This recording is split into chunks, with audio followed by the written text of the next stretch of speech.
No spin, no bias, no censorship. I'm Dan Wootton. Tonight, the likely next PM of this great nation, Liz Truss, spoke to you, the voters who could someday decide her future in the People's Forum, exclusively on GBNews, and came through with flying colours as she hinted at the kind of politicians who might fill her true blue Conservative cabinet. People that share our Conservative values and are prepared to stand up to Whitehall and get those values through. So after tackling everything from the energy crisis and immigration to pensions and grooming gangs, the issues that really matter to you, has Truss solidified herself as a Prime Minister for the people? I'll recap the highlights next, and I'll get the thoughts of my superstar panellists. Top Daily Mail columnist Amanda Platel, entrepreneur and activist Adam Brooks, and the broadcaster Ashley James. The leading ladies of the Conservative media, the Telegraph's Madeline Grant and Olivia Utley, will also give their reactions to all the pledges and talking points from Truss at 9:40.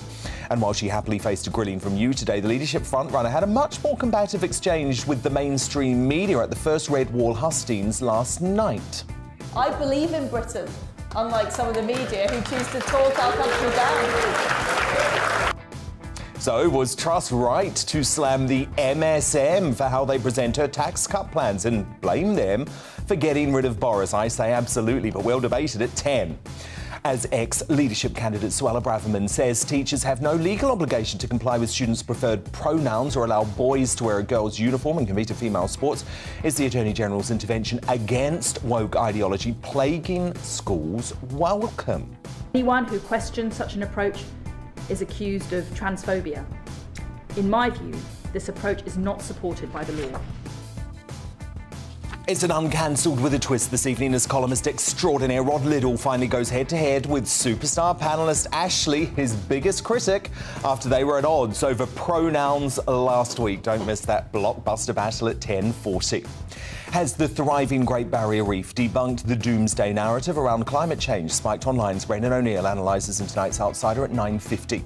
As it's announced today, he will team up with pop icon Sir Cliff Richard and friend of the show Neil Fox on a hard-hitting documentary about the false historic sex abuse accusations that plagued them.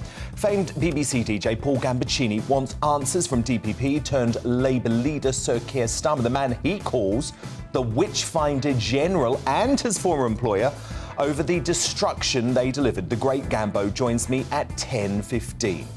As woke uni chiefs censor challenging books and add trigger warnings to the likes of Oliver Twist and even the Bible, is treating uni students with kid gloves now detrimental to a young person's future life prospects? We'll debate that and more of today's top stories in the Media Buzz at 10:30. And from one generation to another, should retired over 50s return to work for the country, to return to work really for the good of the country? That is what the boss of John Lewis has proposed earlier today to combat staff shortages, and Liz Truss seems to be a fan of the idea too. I'm also interested in what we can do to encourage some of those people who might have left the profession, who came back to help with COVID. Or like the doctors stay on a wee bit longer. How could we get them to help out in the very difficult situation? But what do you think? I'll get your verdict in tonight's clash at 9:25, and to battle it out, UKIP leader Neil Hamilton, top music producer Pete Waterman, former Apprentice star Amy Ansell, and broadcaster Narinder Kaur. Tomorrow's newspaper front pages will be delivered to my hot little hands throughout the show too, and I'll show you immediately. And should Rishi Sunak just step down already? We'll discuss as my panel name their Greatest Britain and Union Jackass nominees at 10:50 tonight. This is Dan Wootton tonight. Let's go.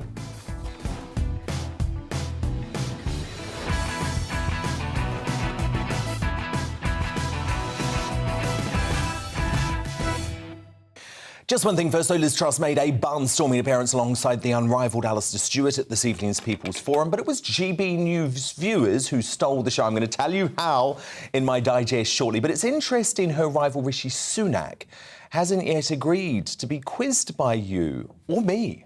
In fact, he darted backstage the moment he saw me at the hustings in Eastbourne on Friday night. Funny, given he made this pledge on stage. I think, as you can see in this leadership contest, I'm happy to subject myself to all the scrutiny there is. I'll happily have anyone interview me, as you've seen in this leadership contest, because I think that's how you build trust. Come on, Mr. Sunak. If you can't face GB News viewers, you really can't be Prime Minister. My Superstar panel give their views on the leadership race next. Tonight, Daily Mail columnist and broadcaster Amanda Plattel, businessman and activist Adam Brooks, and the broadcaster Ashley James. But before all of that, the news headlines at 9 with Ray Addison.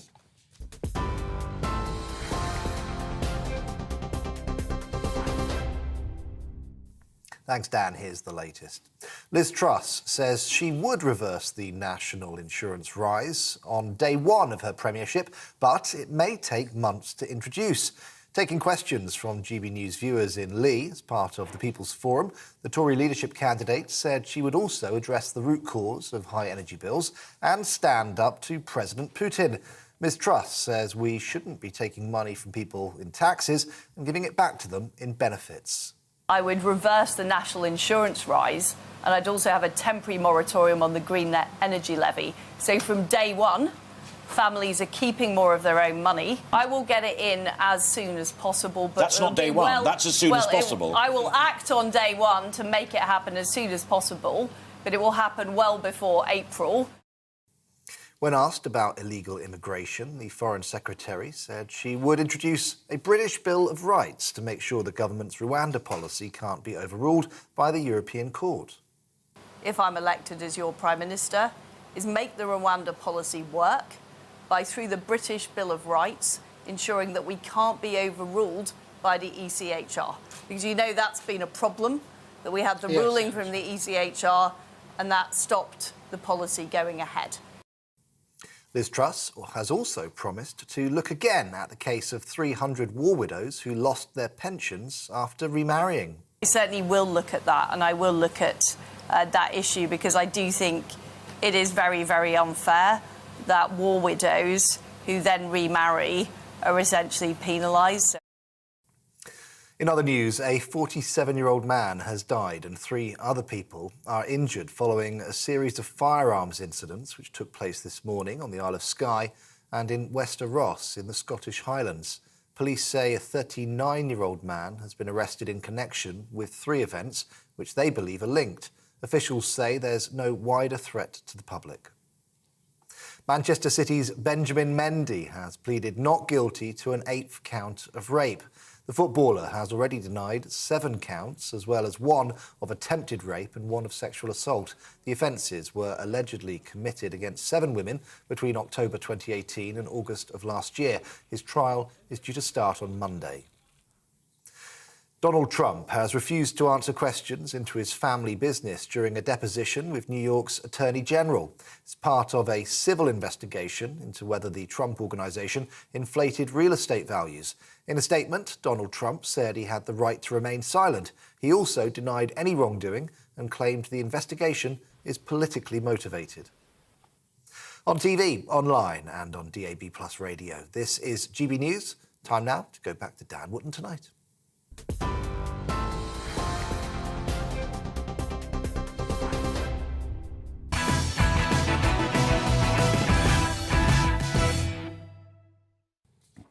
Oh my goodness, GB News viewers are just the best. Well-informed and respectful, but determined to get answers on the issues that really matter. The energy crisis, immigration, carers, pensions and grooming gangs. Every single government press conference would be far more illuminating if Rigby and Peston and Mason were booted out and replaced by you. Now, I've come to that conclusion for good reason after this evening's brilliant People's Forum, where GB News viewers and Daily Mail readers had the opportunity to quiz the Conservative leadership favourite Liz Truss in Lee. Brian Sharon set the tone with this tough but fair opening gambit. OK, we lent you our vote in 2019, in my view, for 3 reasons. 1, a lot of people were really upset that a Liberal left element was trying to undermine the Brexit result. Secondly, a big, blonde, bubbly guy called Marmite Boris managed to get very, very popular. Perhaps it's somewhat waned now, but at the time he was popular and he had a clear vision for the country. And third, your biggest asset was your opposition was Jeremy Corbyn, who wasn't particularly popular. But you don't have any of those 3 advantages in the next election. Well, Brian, the reality is that the Labour Party let down Lee for years and years and years. You had Andy Burnham as your MP, but what did he ever deliver? for this town. Philip Orr wanted answers on illegal immigration and got Truss to make a snide dig at the French and come close, or come closer anyway, to committing to overturning ECHR. I want you to tell me what you are going to do to try and curb immediately what's this influx of illegal criminals, if you like, because that's what they are. So I would make sure we legislate for Britain that we are in control of our own policy and we can't be overruled by the ECHR. One other thing as well is that we've got the French who have been completely uncooperative with this. You don't say. Jane Knight got Truss to commit to having the brilliant insurgent leadership candidate Kemi Badenoch in a top role in her cabinet and confirm that she thinks number 10 Downing Street has become too presidential. Somebody who fired the imagination of the public was Kemi Badenoch, and I would really love to see her given a meaty role. You know, Kemi, I've worked with her as Women and Equalities Minister. You know, we've taken on a lot of the agenda of people who were trying to deny that women were women and so on. So I think she's absolutely brilliant, and I would definitely want her as part of my team if I am successful. Paul Eckersley's important question on child grooming gangs got Truss to confirm police shouldn't be patrolling Twitter and should be out on the street, while she also issued an emotional response about the disgrace that went on in Rotherham and Telford. Are you prepared to confront and bring to justice the perpetrators of the grooming gangs? Because it seems at the moment that we live in a society where the police will happily turn up at your doorstep if you have the audacity to insult someone on Twitter and slap you in handcuffs. Yeah. But if you're part of a grooming gang, they turn the other cheek. The police should not be spending their time policing Twitter.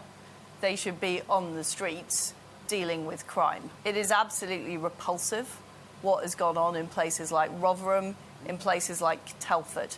And of course, those criminals need to be brought to justice. But more than that, I want the people held to account, the council officers, the councillors and the police who didn't do anything about it, and even not just turned a blind eye, but actually condoned this behaviour. Theo Murphin got Truss to commit to watering down the Orwellian aspects of the online safety bill. With the online safety bill going through Parliament as well, we're going to see now two divides. We're going to see what we can say in person on campus protected, such as things as men are men and women are women, but we're going to see that we can't say that online with the online safety bill. So can we see some direction, please, to where we can have what we can say in person, we can also say online and vice versa? I very strongly agree with you, though. Where it's about adults being able to speak freely, they absolutely should be, and it should be the same online as offline. That's a really important principle, and I'll make sure that the online safety bill does reflect that. Those were just a few of the highlights, but for me, under such tough grilling from the GBNews family, Truss came through with flying colours. She was across her brief, warm, relaxed, but crucially, not prepared to make promises she couldn't keep. And she won over the room, which included many undecided Conservative members. In a literal straw poll, I guess appropriate, given that tonight's battleground was in that great British institution, the pub, 58% of audience members said before the forum they were backing Truss for PM, while 40% were undecided. But after the grilling, the percentage of Truss backers rose to 71%, while only 29% of voters said they were undecided. And in more bad news for the floundering Rishi Sunak, Truss managed to sway the tiny 2% of people who said they were supporting him going in. So there you have it. According to GBNews fans, Truss is a hero and Rishi literally a zero tonight. But to respond now, my superstar panel, top Daily Mail columnist Amanda Platell, the businessman and activist Adam Brooks and the broadcaster Ashley James. I mean, Amanda, I have to say, I know I mentioned it at the top of the show, but why Rishi Sunak hasn't agreed to this People's Forum earlier in his campaign is just beyond me, because that was a great forum for Liz tonight. Yeah. She was up close with the people and you saw it convinced folk. It really worked. I did watch it all, and And I thought that she was much more relaxed. I'd still do something about those frizzy bits of hair. I mean, I know my hair's not perfect tonight. Oh, it is. It is perfection. Nora's Adams. But look, she was very convincing, and I actually think she came a lot closer. There was quite a lot of important things in that. The European Court of Human Rights, she basically said that she would separate us from that. And that's what's stopping the illegal immigrants being sent to Rwanda. So I think that she was quite brave in it all. And you know, she's what we've got. You know, it's she's going to be our next Prime Minister. Adam, did you think it was a strong performance? I did. I watched it, and I really felt that she was more relatable than Rishi Sunak. And more relaxed too. Relaxed, yeah. And she said all the right things, and you know, this really does sort of come down to the silent majority. And I think the silent majority will like all the things that she said, the lower taxes, the Bill of Rights, a lot of things that people don't really want to admit on their social media platforms or in the pub talking to their friends, but it will resonate with them. And I think, also the stuff on Rotherham and the Asian grooming gang, she was very strong about that, and it's thank God someone's finally going to say. Up north, that will go down really well with the northern voters, you know. So, no, I think it was very strong. And we Southerners who think it's an appalling thing. Ashley James, were you impressed by Truss tonight? I was very impressed with Alistair Stewart, and I was very impressed with the GB News audience. I found a lot of what she said quite wishy-washy. For example, she talked about wanting to open new schools and improve education, a really amazing thing to say on the surface, but 44% of teachers in England plan to quit within 5 years, according to a study. She talked about levelling up, but last week we were talking about her backtracking on plans to pay the North less or pay anyone outside of the M25 less. So I'm not sure how she's going to open all these new schools when we have a shortage of teachers, and she's talking about banning their right to striking when they want to strike because they're not earning enough money. I thought the talk about immigration is not ideal. I also contest that the man who asked the question said illegal criminals. There is no such thing as an illegal asylum seeker, but however... There so is! That's not. An asylum seeker cannot be illegal. Ashley, an asylum seeker cannot be illegal, and whether we like it or not... That is just so not true. You enter the country legally like I do, and you are illegal... Right, we're not here to discuss immigration. But do you accept there's non-genuine asylum? So what about the Mail on Sunday front page on Sunday showing that 4 out of 10 of the people coming across the channel are from Albania, a NATO country? They are illegal, Ashley. Fact. So, let me say that we are all under the same agreement that we need to stop these illegal crossings from happening, and we do that by opening safe routes. And it was the UK itself, if I just find it, in 2019, the Home Affairs Select Committee studied our immigration policy, and they said, so the UK government said, any policy that focuses on stopping people from coming will push people to take more dangerous routes. Actually, the Rwanda policy has cost £100,000. Do you think France is a third world country? No, do you think France is a third world country? France are accepting way more people than we are. We also have a responsibility. But that's not the point. It is that's the point. Not, it's not. We are it's bound not. by Because if you want these folk to keep coming across the channel,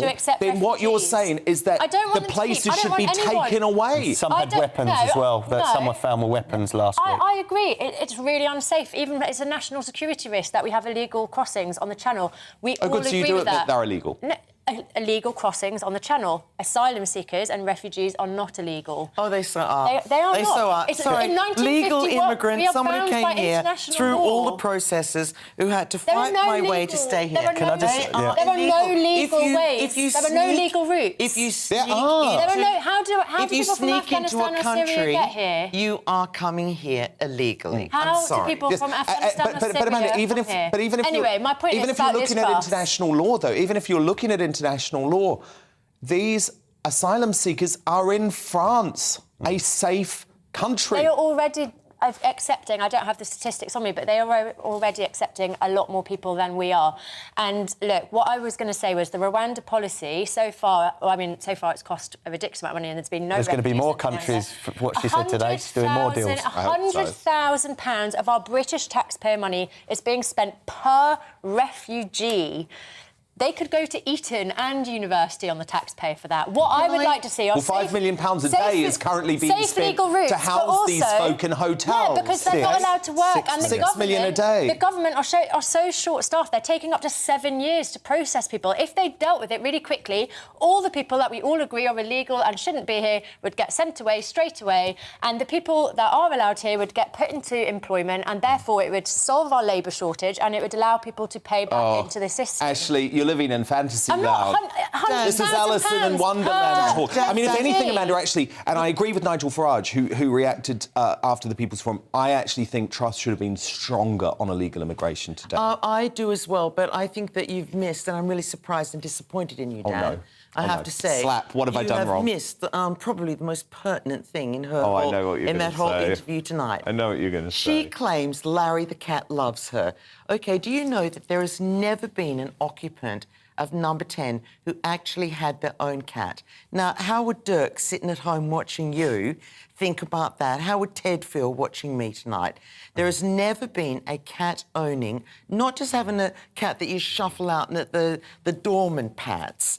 I think it's... So because we know Sunak doesn't own cats, and we don't think Truss does either. She doesn't have any pets. Doesn't have any. She once got pictured with a Dulux dog to try and pretend But it's hers. you do And have everyone to knew it judge was her. someone with But no I pets, think don't you? someone who has no pets and claims that Larry the cat, the Downing Street cat, who I think is neglected, quite frankly. Scandal. I think that was my really bad. Well, you know, like my parents are the best people in the world, but we never had animals growing up. Well, I had my rabbits. We were attacked by the next door cats. So I think it's so important to own animals. Are you a pet person, Ashley? I'm a huge pet person, yeah. I've got a little toy poodle called Snoop. I love him. Adam? I've got 2 dogs. Yeah, Love good. dogs. And I've got 10. But Dan, just quickly... OK, so we've got 2 people running for Prime Minister. None of them are animal lovers. Neither of them are. Shocking. One of the most important things today, It's bad. You're making fun of this, but I agree. I think it speaks to the heart of a person if they don't share their home with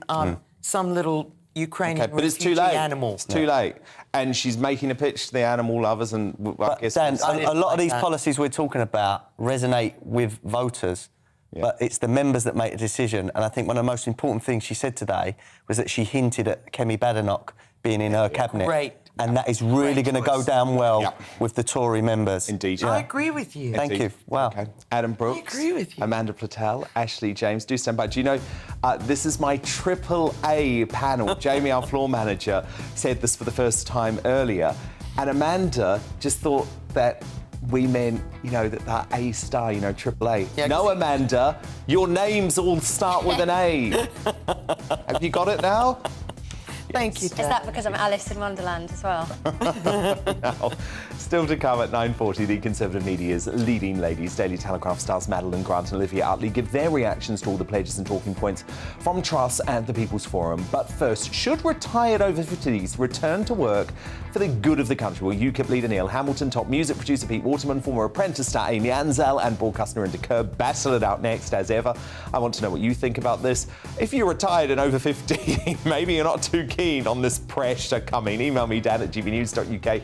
Tweet me using the handle @gbnews. Our poll running there too. Your verdict on the war of the workplace next.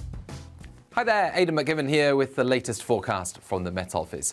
Warm tonight and even hotter on Thursday compared with the last few days, although there is one exception. The far north of Scotland will be affected by cloud and some outbreaks of rain as a weather front sinks close to the Outer Hebrides, to the Northern Isles as well.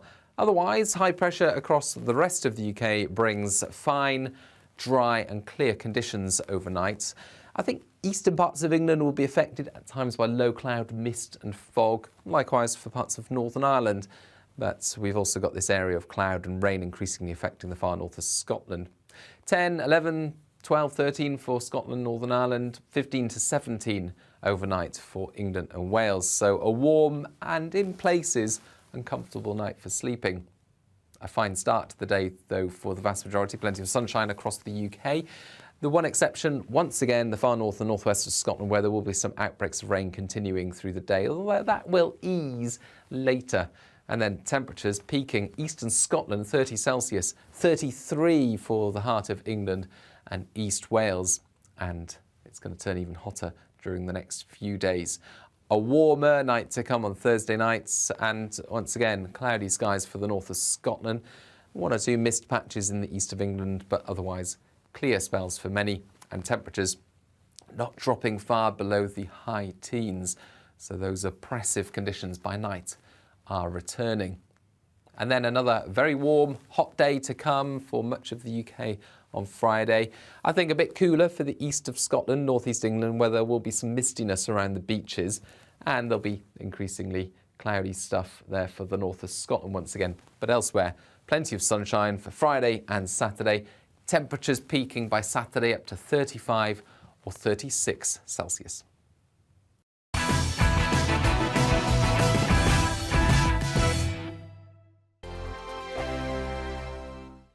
Join my show Farage, 7 p.m. till 8 p.m. Monday through Thursday, and there you will get opinion, analysis, debate, and I'll cover stories that nobody else dares to touch. You've been cancelled. Join the club. Oh my goodness me! And then for the last 15 minutes, talking pints. We're over a drink. We have a civilised conversation with someone. We very often disagree, but we do it in a grown-up way. Come and join me on Farage.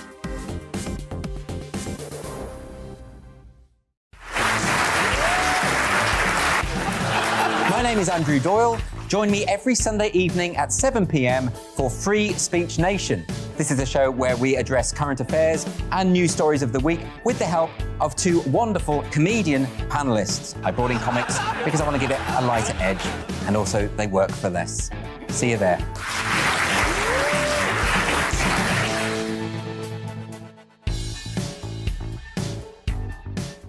Hi there, it's Stephen and Anne. At breakfast from 6 a.m, you'll always be caught up with everything you need to know, the latest headlines, opinions and debates. We'll bring you the good news and the bad, but most of all, we're here for you. Remember, send in your views and let us know what you would like us to talk about. That's because we're your news channel. And every morning at 6 a.m, it's breakfast on GB News. I'm Dan Wootton. Join me Monday to Thursday from 9 to 11 for the feistiest and most fun news debate on TV, where free speech reigns. I'll bring you a sharp take on the day's biggest stories, bombshell newsmaker interviews, and A-list guests. And I guarantee you, no spin, no bias, no censorship, and no reason to go to bed. That's Dan Wootton Tonight, Monday to Thursdays from 9 on GB News.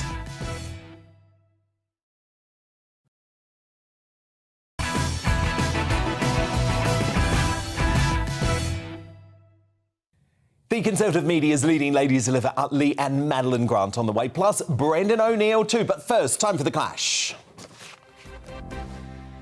And during the People's Forum on GB News this evening, leadership frontrunner Liz Truss suggested that as PM, she would incentivise retired health workers to return to the NHS and help overstretched staff combat this record backlog. A lot of people came out of retirement to help out. They came and helped with the vaccines, they came to help, and now they've gone back into retirement. So I think there is a question of how could we encourage some of those people, because we are facing a very, very difficult situation.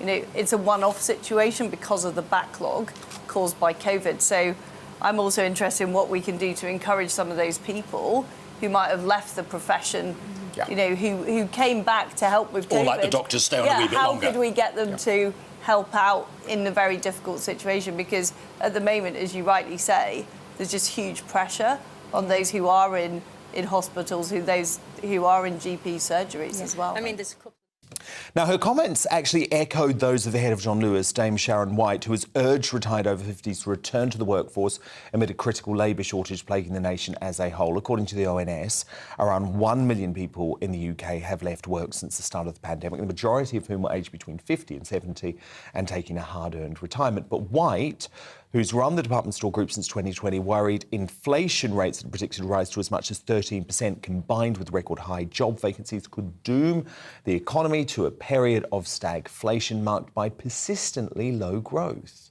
So regardless of what's happening coming out of COVID, if the labour market is that tight, if we continue to have far fewer people in work, looking for work, you've inevitably got more inflation and more wage inflation. And I would encourage any government to really think much more about how do we encourage more people back into work. Maybe it's flexible retirement. So, should retirees return to work for the sake of the country and solve those critical staff shortages? Send me your thoughts to dan@gbnews.uk. Tweet me at GBNews.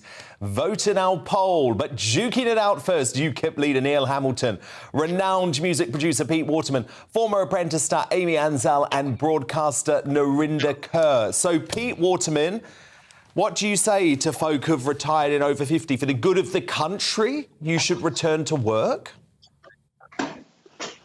Well, I don't know how you don't work. I mean, I find work fun. Why would you want to retire? You know, you're dead a long time. And if you can help, get back to work. I mean, we've done it before. I mean, this happened during the war where everybody over a certain age had retired had to go back because people went and joined the forces. So it's not the first time. And if it helps, you know, I'm sure a lot of people would be happy to go and do a couple of days a week.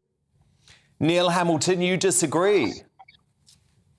Yeah, well, Pete and I will both die in harness. I think he's 75, I'm 73. We enjoy work, but that's our decision, isn't it? I don't work for the benefit of the country, as it were. Although I'm sure that my opinions do benefit the country. That's yours, but nevertheless, you know, I work because I want to. I agree with Pete that work is fun, but for a lot of people, work isn't fun, and I don't think they should be pressured into doing something they don't want to do. It's rather disturbing that, you know, Sharon White, who was the second permanent secretary of the Treasury, doesn't seem to understand why we've got these problems. The problem is it's the cost of Rishi crisis that we're currently enduring, because as a result of the Chancellor of the Exchequer's failure with the Bank of England to control inflation, the economy is overheating, and that means that there is excess demand, and therefore we don't have enough people to fill the jobs. Oh, no, that I do agree with. That I do agree with. Amy Ansell, you say Neil Hamilton is wrong here, and actually people should stop their retirement, put their retirement on hold? Yes, I think that people should be working. Look, 50 is so young. I'm 49. 50 is the new 40. People are living longer. I think it'll be great for the economy and also for the people. Once you retire, I do think your mind gets soft. You get lazy. I mean, my mom is 79 and she loves working. She goes to work every day. And oftentimes she'll say, what am I going to do without my job? I love it. It keeps me social. It keeps me active. It keeps my mind sharp. So I think it's a great idea for the over 50s to come back into the workforce. Narinder, you're not buying that. No, I'm not buying any of that. I mean, I don't know what naive world and what lovely world you all live in, but, you know, some people have worked. My brother worked at 16 years old, 16 hours a day until he was 55, retired and died a month later. So, no, it depends on your personal situation. And Neil, I don't think it's got to do with Rishi Sunak. It was the cost of lockdown that has got us in the position we're in. So I don't know how you can blame Rishi. He was part of that. No, but it's not because of what he gave out. It was because of lockdown. He signed off all these schemes that cost us hundreds of billions of pounds. And you know, the Bank of England has added that wasn't just Rishi, that was billion because of lockdown. And going back to Pete Waterman and Amy, which you we're now might have having had to a pay lovely for. life when you're working, but a lot of people have worked damn hard. They've worked their socks off. And they've worked hard to get to 50 and say, actually, no thanks. And then to be forced. That's outrageous. What country do we live in that we're going to be forced to come out of retirement? Or sort of peer pressure into it. White can't raise her wages. Well, I'll let Pete and Amy both respond to that. Pete, you go first. Well, firstly, you're quite right. Nobody should be forced to work. And I don't think that's what we're suggesting. I'm suggesting that if you wanted to, you could go back to work at flexible hours. Now, there is a problem. A lot of people have grandchildren and young people. You know, the grandparents look after the children so people can work. But it's, you know, if they want to give 2 days. Some over 50s have, you know, they don't want to go back to them horrible workplaces. They get stressed. They've got health issues. And it's not worth it. It's not worth what they'd get taxed. Their fuel costs, getting to work, the petrol. Oh, my God, it's not worth going back to work. You're in a lucky position. But let's look at the normal working class person here. Amy, how do you respond? Here's the thing. If you were a construction worker for 30 years, it's not being said go back to construction, but there are so many other jobs you can do. You can look for a job that is more enjoyable and perhaps not as labor intensive, but there's so much you can do. And like I said earlier, it keeps your mind sharp, it keeps you physically fit Amy, and isn't active. the solution, why is the solution getting people who worked their whole life? The solution is, let's get them back to work. Isn't the solution to train the youngsters? Well, Nurinder, I don't necessarily agree with what the John Lewis boss is saying, but I guess the argument is going to be, and you could see Liz Truss, Nurinder, heading there at the People's Forum today, the argument is going to be, this is a national emergency. This is a crisis. I don't care, Dan. I don't care. Sharon White is absolutely, she can literally get lost. She doesn't want to give out any more money. She should be raising wages so that in line with inflation, because people need to live. How are they supposed to live? She just wants profits. Can't you see this? People want profits. Oh yeah, let's get the 50-year-olds back in and work their whole life, but let's not give the money to the youngsters and train them up, because actually that makes Neil Hamilton, Neil Hamilton, where do you stand though on this idea that they're going to go down the same path that they went early in the pandemic, where they got lots of retired folk back into the NHS? Well, it's an individual decision. If people want to carry on working as they get older, that's up to them. I don't think that governments should be forcing people back to work. The tax system that we've got at the minute is, of course, giving a great disincentive to people carrying on working beyond pensionable age. Rishi Sunak has frozen the threshold at which you start to pay income tax until 2024. So every year there's a stealth tax which brings more and more people into the tax net and also into the tax net at higher rates. So, of course, there's a disincentive that's created as a result of the government's tax policy. On the one hand. We have a dysfunctional government and a whole dysfunctional employment system in this country. And that certainly needs to be sorted out. And Rishi isn't going to do that because he is actually the epitome of conventional wisdom and the status quo. We want somebody who's going to come in radically, shake things up. Well, Liz Truss is no better. I can't believe you'd actually put your faith in Liz Truss. Rishi Sunak is intelligent, he's got experience, and he makes decisions. Liz Truss is too slow off the mark. Amy? But what's wrong with encouraging people to go back to work, even if it's part-time? What's wrong with that? Nurinder, what's actually wrong with that? They don't want to. They don't want to, Amy. They work their whole life. Why do you not want to get the youngsters back? Get the youngsters to work. And there's so much unemployment. But you haven't answered the question. What's wrong with that? What's wrong with encouraging people to come back to work part-time? What's wrong? Because they've worked their whole life, Amy. So what does that mean, though? Maybe they want to go back to work after a break. They don't need to, Amy. But what's wrong with it? It's not worth it. Over 50 years, there's so many. I've had so many tweets. I've had so many tweets of people saying that actually we find it stressful going back to work. We've worked our whole life. But not everyone would. You're saying one person would. People like Sharon White aren't doing it for the good of the country. Please don't be so. Well, I guess the argument is the good of big business is the good of the country. Company profits. We've got Pete Waterman back. So, Pete, I'm going to give the final word to you. Well, I think we're talking politics, and I don't think we should talk politics. It doesn't matter to me whether it's Rishi Sunak or whatever it is. If people want to go back to work, then they should be able to go back to work. And if somebody can do 2 days a week, even in a department store, it's good for their mental health. We haven't even touched on the mental health. I've done a straw poll today. I'm currently doing 7 weeks at Chester Cathedral. So I asked a lot of retired people, would they like a job? And they all said 2 days a week would be perfect. OK, great stuff. Renowned music producer Pete Waterman, he is never going to retire. Neither is the UKIP leader Neil Hamilton, joined too by former Apprentice star Amy Ansell. Can't believe you're 50 next year, Amy. I thought you were much younger than that. My goodness, I'll be there. Bash. And the broadcaster Nurinder, thank you all. But who do you agree with? Should retirees return to work to solve staff shortages? From Nigel on Twitter. After working and paying taxes for nigh on 50 years, I think I've earned the right to tell the John Lewis boss where she can stick this idea. From Suze, the age group with the highest unemployment rate is the 16 to 24-year age group. Start turning unemployed youngsters into workers by giving them experience of the workplace. I would come back to train, but not to take away their chance of a job. A very good point there. And from Catnipper, returning to work to be sent on a diversity course. You must be joking. And you know that would happen. I bet John Lewis does them, you know. Your verdict now in. 35% of you agree that retirees should return to work to solve staff shortages. 65% of you say they should not. Coming up, has the thriving Great Barrier Reef debunked the doomsday narrative around climate change? Spiked Online's Brendan O'Neill analyses in tonight's Outsiders soon. But first, our Conservative media leading ladies Madeline Grant and Olivia Utley react to Liz Truss facing the People's Forum on GBNews. What do they make of that promised meaty role for Kemi Badenoch? Does her British Bill of Rights have legs? Their thoughts on all the pledges and talking points straight after the break.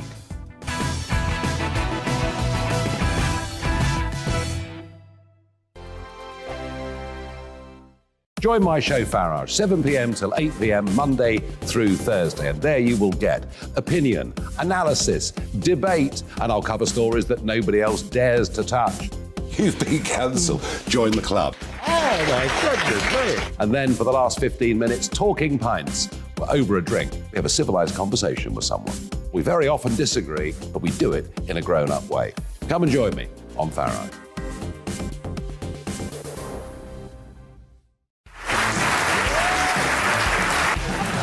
My name is Andrew Doyle. Join me every Sunday evening at 7 p.m. for Free Speech Nation.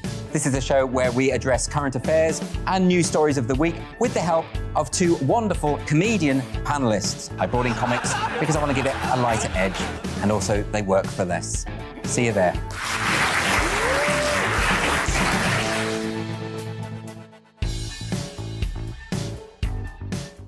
Hi there, it's Stephen and Anne.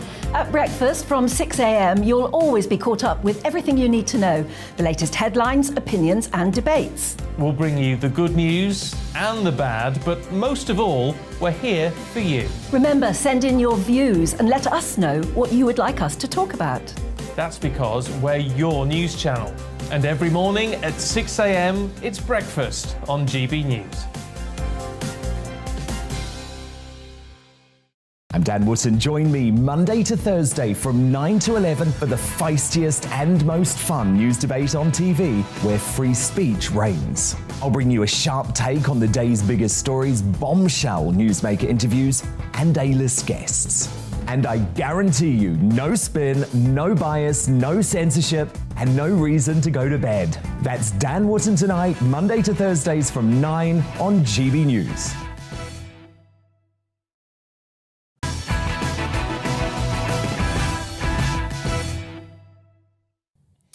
Time for the latest on the battle to be PM.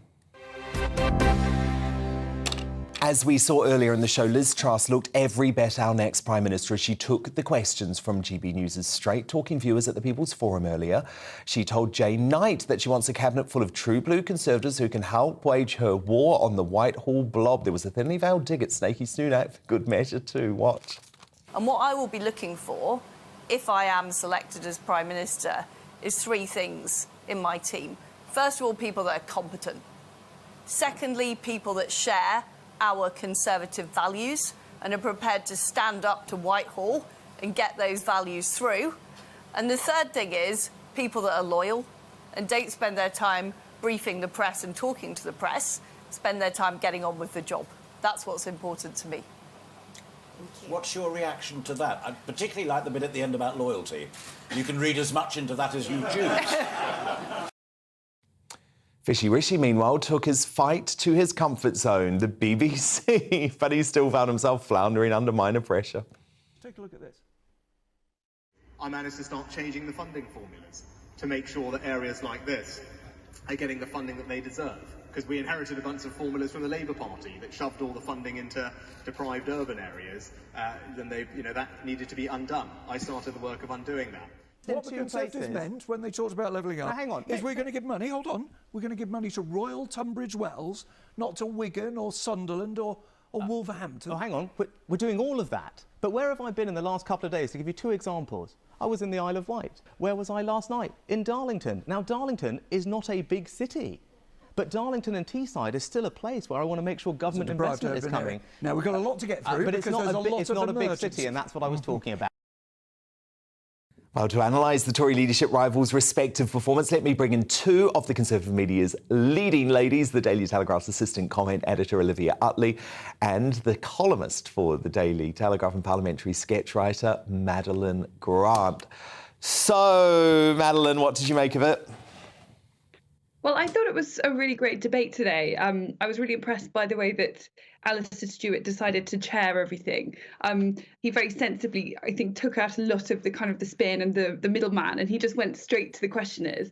And I think that worked really well because it made things run a lot more smoothly. But there was time for more questions. But also, perhaps, I think the kind of questions that the audience asked were, they better reflected the concerns of the Conservatives who are going to be voting in this particular leadership race, and also the views of people who the Tories really need to win over if they're going to survive at the next election. In terms of how Liz Truss did, I mean, I think she's been generally gaining in confidence as this race has gone on. She's still a somewhat awkward communicator, but I have noticed a big difference. She seemed a lot more polished and self-assured. I wonder if perhaps Team Truss has done a kind of Eliza Doolittle or sort of Margaret Thatcher number on her and had her do some elocution lessons, because I thought her voice has actually got a bit deeper than it used to be. And I think that she's looking quite polished, really. Indeed. And then Olivia Utley, by contrast, there was this interview on the BBC tonight with Nick Robertson, obviously viewed potentially by millions of folk, but it was so dull. Nothing happened. I mean, Sunak needs a game-changing moment, doesn't he? It just feels like he's coming out and doing his thing every time. It's very polished. You know exactly what you're going to get, but he doesn't really say anything new. And he's just, I'm the sort of person who's going to, and he does all these little catchphrases which sound like he's learnt them by heart. And it doesn't really feel like he's engaging at all. Whereas I agree with what Maddie said. I thought that Liz sounded polished for the first time. I thought actually it was the first time that I personally sort of warmed to her. There were quite a few occasions where she laughed with one of the questioners, or made some little allusion to their question going a bit too far, or something like that. But it really felt like she is a Conservative, a real grassroots Conservative who enjoys engaging with people, which I think is very refreshing to see, actually. I mean, compare that to Theresa May, for example. You would never see that sort of banter that we were getting with Liz Truss. Yeah. And I thought that was really nice. She's good with the people. I agree. Look, I want to get to some specific issues that were discussed. So let me kick off, Madeline, with this moment where Truss suggested that she'll disregard the Green lobby to prevent any future energy crises like the one we're currently facing and help us achieve energy independence. Watch. Yeah. We can change things with the oil and gas industry. So, for example, I support fracking in areas where there is local support for it. I support extracting more gas from the North Sea. I support moving ahead faster with nuclear power. So we are energy independent. Madeline, what do you make of that? Well, I mean, obviously this is the issue of our time and the one that's most important that they get right. I do sometimes worry a bit when politicians say that we'll get local buy-in is very important when it comes to things like housing and also things like fracking, that actually it is often very difficult to get local buy-in for issues, and often you get local councils that will just reject things out of hand. So I guess I would like to see a bit more reassurance that, that they will really be exploring every possible avenue to make something like fracking palatable to a local area. For example, say, we will help you share in the proceeds of what we make out of fracking, like try to bring people with you, try really hard, because I think that's the single most important issue, and the one that I personally would be looking at most closely to see, how strong they are on it. No, very true. And Olivia, Truss also laid out how she would finally deliver Brexit freedoms to help level up areas like Lee, where the People's Forum was held. Have a look at this. I would do is keep taxes low, get the investment in, get all of those post-Brexit reforms done, get the EU law off our statute book so we can help small businesses generate wealth and opportunity. And I'm determined to deliver. So, Olivia, I guess the big question is, can Truss, someone who voted Remain, actually be the person to finally deliver real Brexit benefits? Well, it feels like she's thought about it very deeply. And I'm thinking more and more that perhaps what we need is the sort of zeal of the convert. And, you know, you had Rishi saying the other day that what he was going to do was within his first 100 days in office, he would review or repeal all 2,400 EU laws that are still on the British statute book. Well, great, but that's not really possible. You can't do it properly if you're going to do that. All you're going to do is review them, which means tweaking them a little bit, renaming them a little bit. You're not going to have serious reform. Whereas Truss there was actually talking about specifics of what she wants to do, which I think is a very good sign. And actually, I thought that Brexit was one of the issues that she was strongest on. I think I agree with Maddie that energy, it wasn't quite clear. I mean, she said she made the right noises. She wants to support the right things. She's not just going to give people handouts. That's a good sign. But I didn't quite understand how she's actually going to address this massive problem that we're facing this winter. And I thought she was a little bit weak on how she's going to deliver, as she loves to say. Olivia Utley and Madeline Grant, our Conservative media's leading ladies, both from the Daily Telegraph. Thank you so much. But coming up, while Truss happily accepted a grilling from you at the GBNews People's Forum, the leadership frontrunner had a much more combative exchange with the mainstream media at yesterday's hustings. So was she right to slam the MSM for their condemnation of her tax cut plans? We're going to debate that in the Media Buzz after 10 and deliver the first of tomorrow's newspaper front pages too. But first, has the thriving Great Barrier Reef debunked the doomsday narrative around climate change? Spiked Online's Brendan O'Neill's been investigating. He's up next.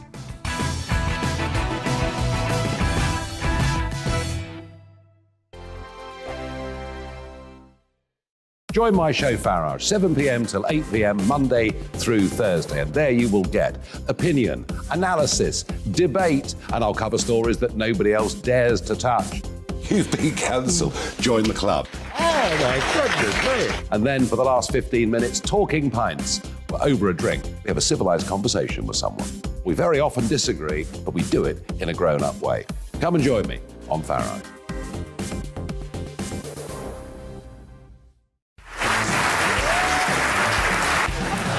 My name is Andrew Doyle.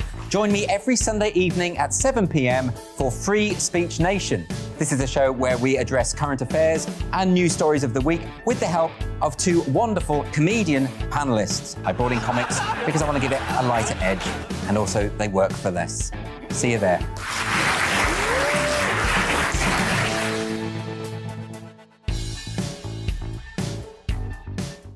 Hi there, it's Stephen and Anne. At breakfast from 6 a.m, you'll always be caught up with everything you need to know, the latest headlines, opinions and debates. We'll bring you the good news and the bad, but most of all, we're here for you. Remember, send in your views and let us know what you would like us to talk about. That's because we're your news channel. And every morning at 6 a.m, it's breakfast on GB News. I'm Dan Wootton. Join me Monday to Thursday from 9 to 11 for the feistiest and most fun news debate on TV, where free speech reigns. I'll bring you a sharp take on the day's biggest stories, bombshell newsmaker interviews, and A-list guests. And I guarantee you, no spin, no bias, no censorship, and no reason to go to bed. That's Dan Wootton tonight, Monday to Thursdays from 9 on GB News.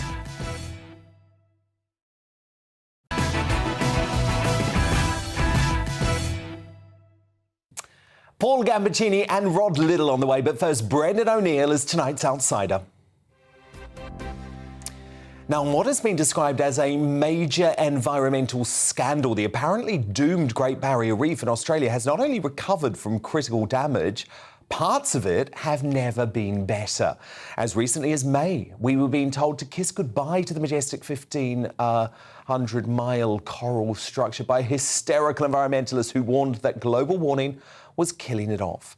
According to the fear-mongering boffins, the watery wonder has been suffering from unprecedented mass bleaching, where the plants which live on the reefs and provide food for it die off due to warmer seas.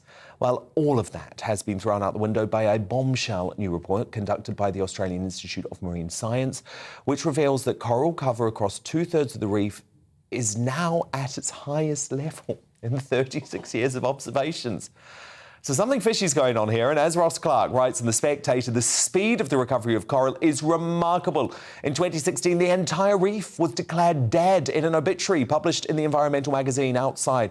But like the stories of people saved from cremation by a slight twitch at the 11th hour, its death seems to have been exaggerated. So, Brendan O'Neill, I mean, has the thriving Great Barrier Reef debunked the doomsday narrative around climate change? I think it has, or it certainly should contribute to that debunking. And I think we should remind ourselves how huge the Great Barrier Reef story was. I mean, this was doing the rounds for quite a few years.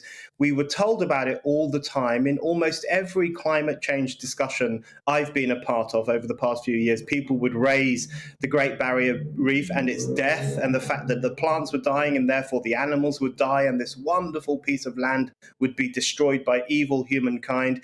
It became a real poster boy for the doom-mongering of the chattering classes. And now we know that actually its death has been greatly exaggerated. As you say, there is now more cover in terms of the plants and the coral there than there has been for 37 years. And it's doing pretty well. So it's another apocalyptic story that has proved to be false. I know. And Brendan, this has happened so many times before, hasn't it? I mean, the ozone hole, the Maldives were meant to be underwater by now. I mean, time and again. But it doesn't seem to make a difference when we try and point out to some of these eco-extremists, oh, you know what, where's your evidence for this? I mean, David Frost, Lord David Frost, the great Lord David Frost this week, being absolutely slammed because he said, look, climate change is happening, but there's no evidence that we're in a climate emergency. Yeah, that's right. And, you know, there are so many eco-apocalypses that were predicted but never happened. And you can trace them back over the past 30, 40, 50 years. You know, we were told that there would be global cooling, that there would be a real freezing of the planet. Of course, that's now gone out the window. We were told there was a population bomb. That was the big scare story of the 1970s. There would be too many people. We'd run out of food. We wouldn't be able to feed everyone. That didn't happen either, although we may now run out of food as a result of eco-hysteria and eco-policies, not because of a population bomb. And, you know, we were told about acid rain and the ozone layer and all those issues that we were beaten across the head with for decades, none of which came to fruition. Peak oil is another one. How much did we talk about peak oil about 10 or 15 years ago? Oil was running out. There wasn't a single drop left. That wasn't true. So all of these apocalypses that were predicted simply didn't happen. And that should at least make us skeptical of the eco-fear-mongering that is going on today, where we're told that 1 billion people will die as a result of climate change. I just don't believe it. Well, no, I don't believe it either. And what we certainly shouldn't believe, Brendan, is sections of the media which are really sort of amping up the hysteria because they think it's good for ratings or good for clicks. I mean, remember Sky News said that Buckingham Palace could be flooded in a few years. That was completely debunked.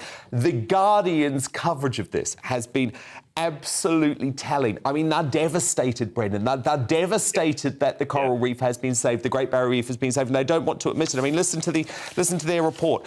The World Heritage Site has some capacity for recovery, but the window is closing fast as the climate continues to warm. That's absolutely not what this report shows. There's nothing to worry about. The Great Barrier Reef is in better shape than it has been for 3 decades. Absolutely. And to people like me and you, that is great news. It's wonderful that the Great Barrier Reef is in good health. It's a wonderful part of the world, and it's good that it's in good condition. It's not dying, as we were told. But the reason The Guardian and other eco-hysterics are actually a bit depressed about this news is because it has chipped away at this particular story, which they did so much to promote. But more importantly, it's chipped away at the entire edifice of climate change scaremongering, and this notion that we are on the cusp of an apocalypse. We are told that all the time these days. Every time there's a heat wave or particularly heavy rain or floods, even volcanic eruptions or plagues of locusts, any natural phenomena that happens around the world is instantly blamed on climate change, which really is a way of saying it's mankind's fault. We are plunging the world into doom. I think we need more skepticism about this, and we need to start demanding that our political class should focus more on the real problems we face rather than fantasy end-of-the-world scenarios. Yeah, very true. And we're going to get a lot of it, aren't we, Brendan, over the next 4 days? My goodness. Because, you know, it's the middle of summer, it's August, and guess what? It's going to be 30 degrees. The world is ending. Brendan O'Neill, thank you so much. Thanks, Dan.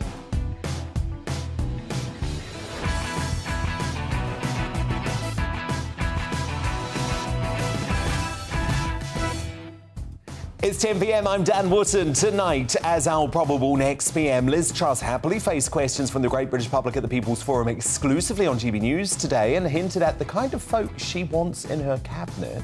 People that share our conservative values and are prepared to stand up to Whitehall and get those values through. She isn't as happy with our conniving counterparts in the MSM, though.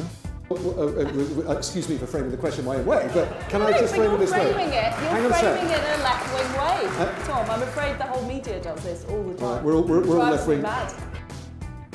So was she right to slam the Liberal media for negatively spinning her tax cuts as handouts? My superstar panel give their views in the Media Buzz next. Tonight, I'm joined by top Daily Mail columnist and broadcaster Miranda Platel, businessman and activist Adam Brooks, and broadcaster Ashley James. Plus, we know the MSM are in the tank for Fishy Rishi, so it's no surprise it was a member of the Conservative Party, not a journalist, who had him squirming at yesterday's hustings. He who wields the dagger will never inherit the crown. Are you aware? Right, OK. Awkward. We'll get stuck into Sunak's uncomfortable evening shortly.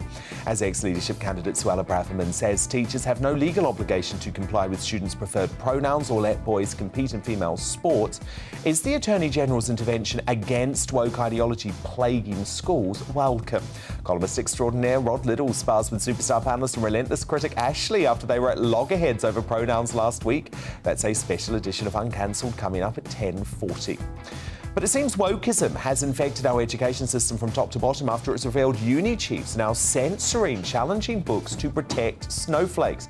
So, is patronising students with trigger warnings on works by literary greats like Shakespeare and Dickens doing serious damage to young people's future life prospects? We'll debate that at 10:30. As it's announced today, he will team up with pop icon Sir Cliff Richard and friend of the show Neil Fox on a hard-hitting documentary about the false historic sex abuse allegations that plagued them. Famed BBC DJ Paul Gambaccini wants answers from DPP turned Labour leader Sir Keir Starmer, the man he calls the Witchfinder General, and the Beeb over the destruction they brought. The great Gambo joins me live at 10:15.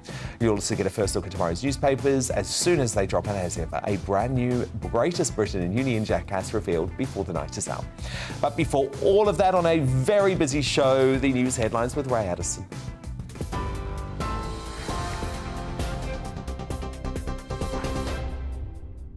Thanks, Dan. Here's the latest from the GB newsroom.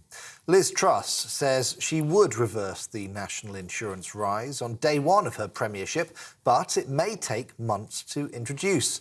Taking questions from GB News viewers in Lee as part of the People's Forum, the Tory leadership candidate said she would also address the root cause of high energy bills and stand up to President Putin. Ms Truss says we shouldn't be taking money from people in taxes and giving it back to them as benefits. I would reverse the national insurance rise, and I'd also have a temporary moratorium on the green energy levy. So from day one, families are keeping more of their own money. I will get it in as soon as possible. But that's not day one. That's as soon as possible. I will act on day one to make it happen as soon as possible, but it will happen well before April. 47-year-old man has died and 3 other people are injured following a series of firearms incidents which took place this morning on the Isle of Skye and in Wester Ross in the Scottish Highlands. Police say a 39-year-old man has been arrested in connection with 3 events which they believe are linked. Officials say there is no wider threat to the public. Nicola Sturgeon has been accused of abandoning Scotland's islanders on a catastrophic scale after disruption at a state-owned ferry company led to rationing.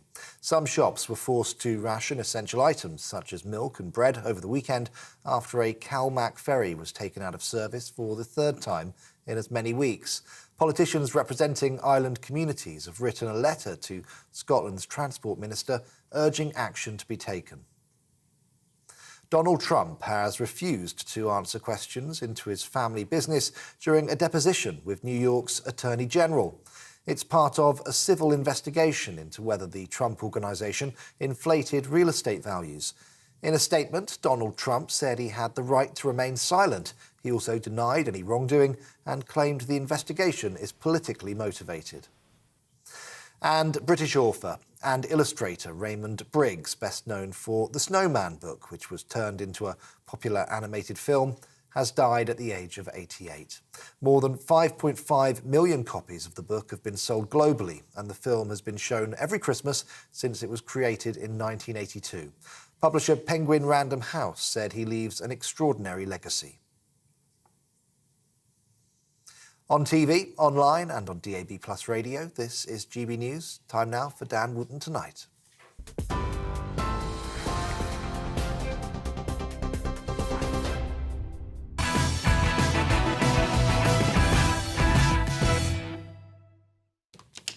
And now it's time for tomorrow's newspapers tonight in the media buzz. So first up, let's take a look at the Metro, which leads with "It's as bad as COVID crisis." And it says the cost of living meltdown needs to be treated like the pandemic, and if we don't act now, it will be too late. Night of the Living Dread leads the Daily Star. That's based on the aforementioned Martin Lewis calling on our zombie government to act on the cost of living crisis. They've mocked up Boris Johnson, Liz Truss and Rishi Sunak there. The Eye reports on Chancellor Nadhim Zahawi telling energy firms to increase investment on renewables and North Sea gas or potentially face a new windfall tax. This comes as part of the government's planning for a new Prime Minister scheme. Tomorrow's Daily Express is reporting on fears that a medicine shortage due to supply chain problems is putting patients' lives at risk. Above that, the news that Britain could be hit with a heat wave once every 5 years. My superstar panel back with me now, top Daily Mail columnist and broadcaster Amanda Platell, the businessman and activist Adam Brooks, and the broadcaster Ashley James. Now, earlier in the show, we analysed a very impressive performance from Liz Truss and the brilliant People's Forum on GB News. But during yesterday's hustings in Darlington, Truss repeatedly took aim at the media for disingenuously branding her tax cut plans as a handout. Now, I think we can all guess which parts of the MSM are pushing that narrative. Now, for challenging the handouts barb. After all, it's her opponent, Rishi Sunak, who has the obsession with public spending. Here she is, going toe-to-toe with the hustings host and establishment journalist Tom Newton Dunn. It's entertaining stuff. With your giveaways, without your handouts, as you just put it, you're leaving... Just wait for the question, Liz. But this is the problem with the way that every question is framed. Well, excuse me for framing the question my own way, but can I just frame it this way? You're framing it in a left-wing way. Tom, I'm afraid the whole media does this all the time. Right, we're all left-wing stooges, and you're trying to count down the clock.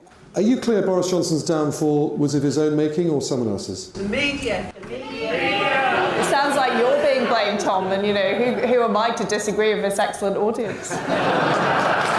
Will you reinstate Northern Powerhouse Rail, which the government has? It's another big spending commitment. You put that one on the Never Never as well? Tom, what I am about is making sure the economy grows. I believe in Britain, unlike some of the media who choose to talk our country down. Folks, that is it. Thank you so much for listening. Thank you for listening to me. Thank you, Liz Truss. Thank you. Thanks very much. I'm sorry I was mean about the media, Tom. It's cheap, and you know it. Oh, Adam Brooks, I agree with her. For us to just pretend as if the media in Britain now is some sort of observer is rubbish. They are active campaigners. They actively campaigned to depose Boris Johnson. You saw the reaction there in the hustings when the question was asked. It was the audience that were actually saying it was the media that forced Boris Johnson out. So why should Liz Truss not call it out? I think she's right.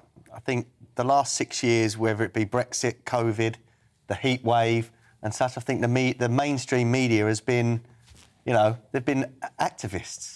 And I think she's 100% right to call it out. And I think Tom's nose was obviously put out of joint.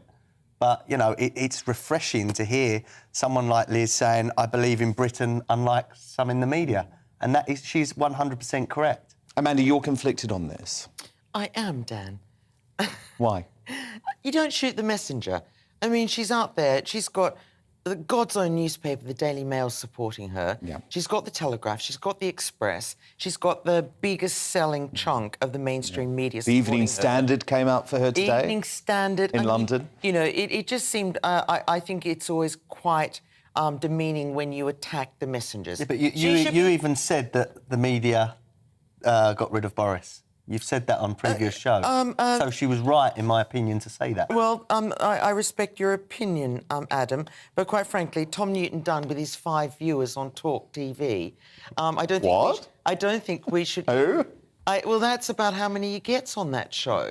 I don't even think we should be giving him airtime. What I would have liked to have done is I would have liked to have chucked a bucket of cold water over him or got my hose pipe out.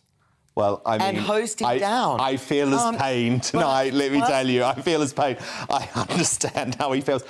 Look, I guess the thing is, Amanda, though, if you just look at what she's factually saying, a tax cut is not a handout. Correct. Because it's our money that we earn and the government takes from us. So I think that rhetoric from the BBC, from the mainstream media, it is completely wrong. What Rishi Sunak is proposing is a massive handout. What Truss is proposing is a massive tax cut. They are different things. I don't disagree with you for a moment there, but I think it made her look brittle, and I think, and it made her look weak. And if I had been her advisor, which clearly I'm not, because her hair would look better if I was. But you did used to be, and you used to be the senior advisor to the leader of the Conservative Party. It just seems brittle and chippy, and like she's on her back foot when she's going to win this. She doesn't need to have battles with minority TV stations. It still goes in favour of minor people like Tom Newton-Dunn, who's no one has ever heard of. But the silent majority will love that, because the silent majority, again, have had enough of the mainstream media, you know, being activists. So I think that would have given her a lot of credit, you know. I think, Adam, you've spent too much time today watering your laurels with your hose pipe. I had to before the ban. You know? Notice we've got a theme going on here, Dan. Do you know what? We're trying to steal your show and talk about a hose pipe ban. Can we not? Can we please not talk about hose pipe bans tonight? No, I know it's very important. But do you know what, Amanda, though? Genuinely, I actually... The reason I feel so differently about on this one to you is I think if Liz Truss just plays the same old safe political game over the next 2 years, she will lose, because you just know that the Blob, the civil service, the Ramona elite, the mainstream media, the BBC, they are going to be out to get her from the moment that she's in number 10. So for me, she has to take a more aggressive approach. She can't just accept the media coverage of her, and that is the only way she's going to be a successful Prime Minister. I think, look, I am obviously backing Liz Truss. We have yet to see her steal. And I don't think I'm taking on a minor TV station reporter. No, I'm serious. That was beneath her. It made her look brittle. It did not make her look strong. But do all the things. But I want her to take on the BBC, cut on, for example. Well, I think there's every evidence she's going to do that. OK. Ashley James? I would agree with Amanda in that I think it's a very dangerous line to go down, attacking the media and attacking journalists, and I think she is better than that. You know, when you look at the Daily Mail, which is the best-selling newspaper, I think they hold Keir Starmer to account, if not more than Conservatives. I don't think she needs to attack the media, and she did it 3 times. And I also would like to start seeing accountability for Boris Johnson and his actions, where he potentially misled Parliament, all the things that we don't need to talk about. It wasn't a media witch hunt, and also which media? Sorry, you do not think there was a media witch hunt against Boris Johnson? No, I think journalists Well, were then doing you haven't their looked job. at the evidence. You haven't looked at the evidence. I read the entire report. Journalists were doing their job of reporting things that happened. The reason we know about things like Pincher, Partygate, Wallpapergate are because of brilliant journalists holding people to account. And whether it's the left or the right, we really don't want to go down this sort of fake news narrative, because journalists do their job. They report what they see, and some people will be left-leaning, some people will be right-leaning. And that's important. Exactly, on both and of course there sides. should be great reporting, but what actually it became was an unrelenting campaign where it didn't matter how minor the story, it would always lead the BBC News, lead ITV News, lead Sky News. You cannot tell me that Chris Pincher was a massive story that should have brought down the Prime Minister. If It someone's wasn't. promoting an alleged sexual predator, that is a huge story, and that should be taken very seriously, especially when there is a Someone who had been in his post since Theresa May was in office, when he'd been investigated by the police. It was a media beat-up, Amanda. It was not. The media was fed the information by the enemies of Boris. And at the end of the day, it was the Conservative government and the person in that charge voted of Boris that out. charge against Boris was Rishi Sunak. But we've still got the He wanted Brexit Boris lines, out. Dan. We can't make these stories up in the media. No. We are fed No, of stories, course. you know. And by the way, we check them out. I'm all for reporting great exclusives like The Sun's brilliant expose that got Matt Hancock out of his job. That was clearly in the public interest. That was a big enough story. What I'm saying is there were, and I know you agree with me on this, Amanda, very, very minor, small fry Westminster bubble stories that were used by the mainstream media as part of a campaign to get Boris out. But at the end of the day, it was driven by his own MPs. No, but it was also Newton driven by Dunn Brexit. is the ex-political editor And it of was The driven by Sun. the He's on a Remainers. right-leaning newspaper station. I don't think you can call Newton Dunn left-wing, and I think... No, I haven't I think what's bad is that blocked me on Twitter, by the way. Did he? she Why? apologised for being mean to the media, and that suggests to me that she's playing a game. OK, well, look, we'll be fair and balanced here because Liz's rival Rishi Sunak was also interrogated at last night's hustings, but it was an audience member, not a journalist, who asked the killer question. Clearly, I'm not alone in thinking the former Chancellor is a backstabber of biblical proportions in his portrayal of Boris. Check out the straight-talking Conservative voter giving him a few home truths. He who wields the dagger will never inherit the crown. Are you aware of Right, that? OK. So, yeah, you're asking why I resigned. Yes, it was really sad. I was sad I had to resign, actually. I was sad I resigned. But actually, you are totally, and respectfully, you are simply wrong to say that I wielded the dagger. Because you know what? It wasn't just me. It was 60 other members of Parliament also.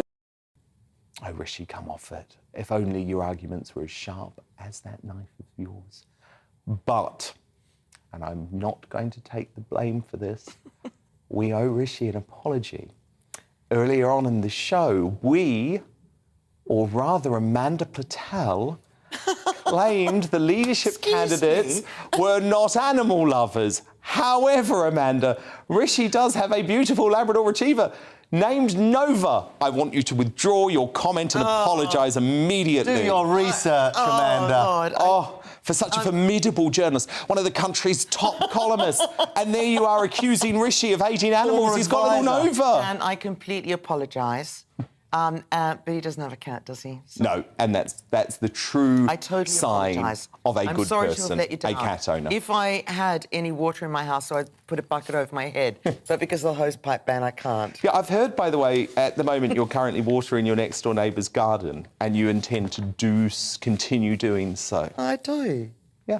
I do. I'm a big garden lover. Come and arrest me. I'm a big garden lover. I'm basically, I just refuse to be. Makes me sick when you see, I'm a great football lover. They put about 100. Yeah. I'm going to start calling you Charlie Dimmock. Every night, on their football pitches. So when the footballers do that skiddy thing on their knees, they don't get their knees scratched. And yet I can't water my geraniums. No, If they want to come and arrest me, They know where I live. Madam Patel, Adam Brooks, Ashley Chapes, thank you so much for coming up. As woke universities ban challenging books and slap trigger warnings on everything from Oliver Twist to the Bible, is all this mollycoddling of grown adults doing serious damage to young people's future life prospects? We'll debate in the media buzz at 10:30. But next, famed BBC DJ Paul Gambaccini wants answers from Sir Keir Starmer about his employer and the false historic sex abuse allegations that have plagued him. The great Gambo joins me straight after the break.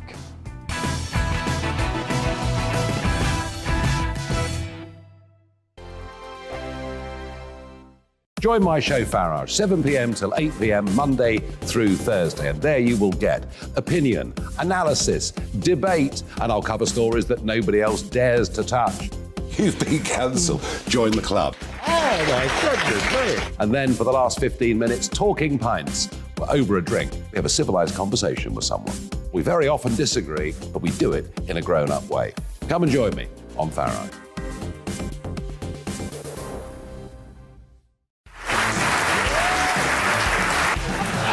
My name is Andrew Doyle. Join me every Sunday evening at 7 p.m. for Free Speech Nation. This is a show where we address current affairs and news stories of the week with the help of two wonderful comedian panellists. I brought in comics because I want to give it a lighter edge, and also they work for less. See you there.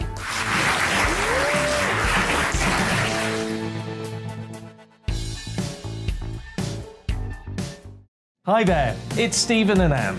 At breakfast from 6 a.m, you'll always be caught up with everything you need to know, the latest headlines, opinions and debates. We'll bring you the good news and the bad, but most of all, we're here for you. Remember, send in your views and let us know what you would like us to talk about. That's because we're your news channel.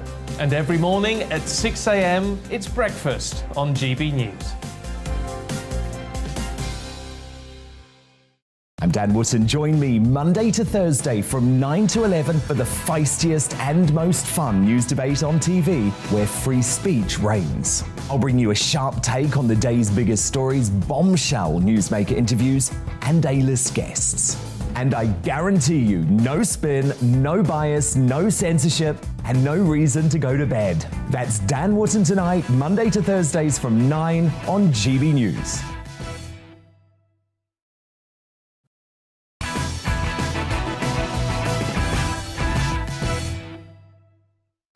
Now, this year marks 10 years since the launch of Operation Yewtree, the police investigation in the wake of the Jimmy Savile scandal that put some of Britain's biggest entertainers in the dock for historic sex allegations. Now, while 19 arrests were made, leading to some high-profile convictions, the investigation also became infamous for the household names that were wrongly accused.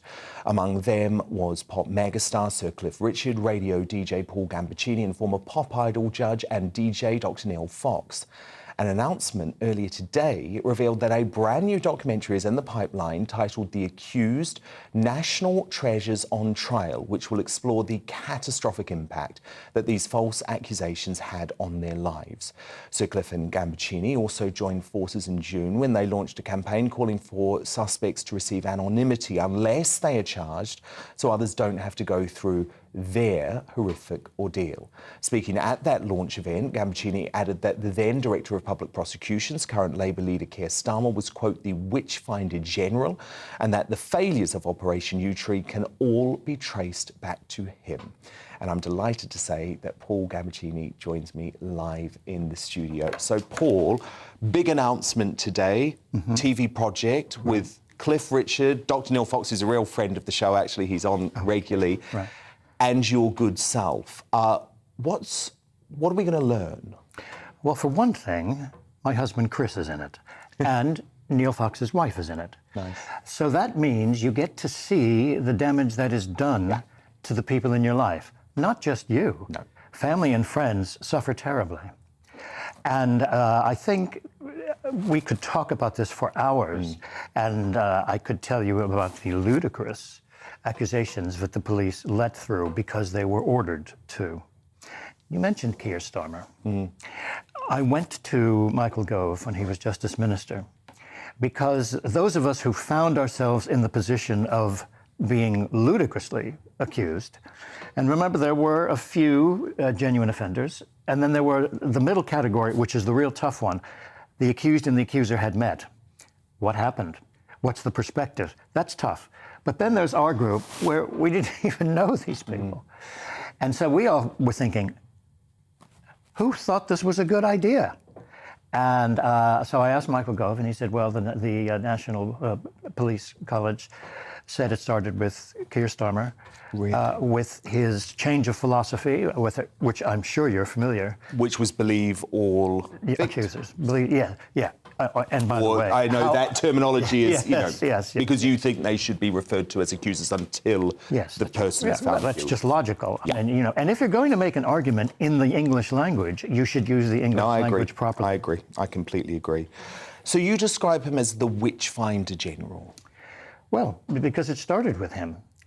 And you think he did this to potentially pursue a future political career? Because that is something that has at least been speculated upon.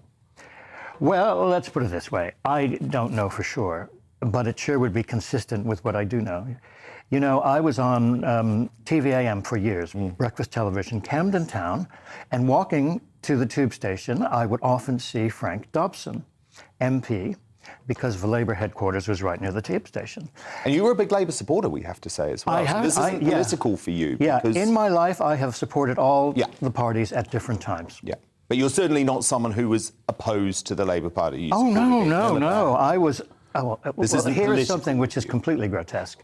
I had held a fundraiser for Ed Miliband in my flat the year before I was arrested, which turned out to be the last time I ever saw him, because the minute I was arrested, I was persona non grata, and the party... he just dropped you? They just dropped me. And the party called my husband, Chris, and said, Chris, you're welcome to come to the fundraiser, but we're going to uninvite Paul because, the press, there would be pictures of Paul instead of Miliband or pictures of Paul with Miliband. And the ironic thing was that particular fundraiser was based on what I had done with the Terence Higgins Trust in the 1990s. So they were basically throwing me out of my own thing. But they had a fundraising dinner, which was hosted by Stephen Fry. And Stephen said to me, what am I going to do? I've been publicized as the host, but I can't not say anything about you. And I said, Stephen, you're going to be the one with a microphone. You can say what you want. He said, excellent. So this was Keir Starmer's coming out party for the Labour Party. This is where he was going to be launched into Frank Dobson's safe seat by Ed Miliband. And so Stephen Fry does two bits. The first bit is, we must elect Labour, we can't afford a Conservative government, et cetera, et cetera. Then he said, we believe in justice, and that means innocent until proven guilty, and Operation Yewtree, and to repeat one of my points, if it were a football team, it would be relegated because it lost such a high percentage of its matches. And he walked back to his seat, which was next to Ed Miliband, and Ed Miliband said, according to Stephen, I can't believe you did that. And in the Daily Mail, which always sends spies into Labour fundraisers, I don't know how they do it, but they had a response from Ed Miliband's spokesman saying his thoughts are with the victims. And then a source close to Keir Starmer, which you as a newspaperman know means Keir Starmer, said that we are supporting the victims. So given everything you know about Starmer, about his involvement in Yewtree, about that callous treatment of you, now we know a victim of a great miscarriage of justice, that is a proven fact. How do you feel about the prospect of this bloke becoming Prime Minister? Well, there were a number of people who were on my list. I have a little list. My mother once said to me in 1985, I would hate to wrong you, you never forget. So as these people would fall, I would say, the curse of Gambaccini strikes again. So Bernard Hogan Howe, out. Cressida Dick, out. Alison Saunders, out. Lord Hall, out. But, Ed Miliband, loser. But the guy who remains is Keir Starmer. And that bugs me, I gotta say. And, I can't even see beyond him to see if there are decent people in the modern Labour Party. Can we talk about the BBC too? Because obviously you've had a lot of legal success in terms of pursuing what happened to you via the police. But you have hinted that you may take further action against the BBC, which is, of course, quite a fascinating position, given you remain a BBC Radio 2 DJ. Yeah, and Radio 4 presenter. Apparently everybody seems to think that as long as I have no complaints about the network management, and I have no complaints about network management, it was only the corporate management. And these people, unfortunately, made a wrong choice. They committed themselves to dishonesty and injustice for their own public relations purposes. They thought, oh, well, we have to support the police at every time. And in so many cases, we could name names. I mean, we could damage careers, but that's not in my interest right now. It's not my priority right now. I would like the law changed first. But the idea that Lord Hall and his claque of hacks could get away with that and not publicly apologize, not atone, not admit error, well, guess what? May I just name Martin Bashir, my old friend Charlie Spencer. He's done pretty well against the BBC.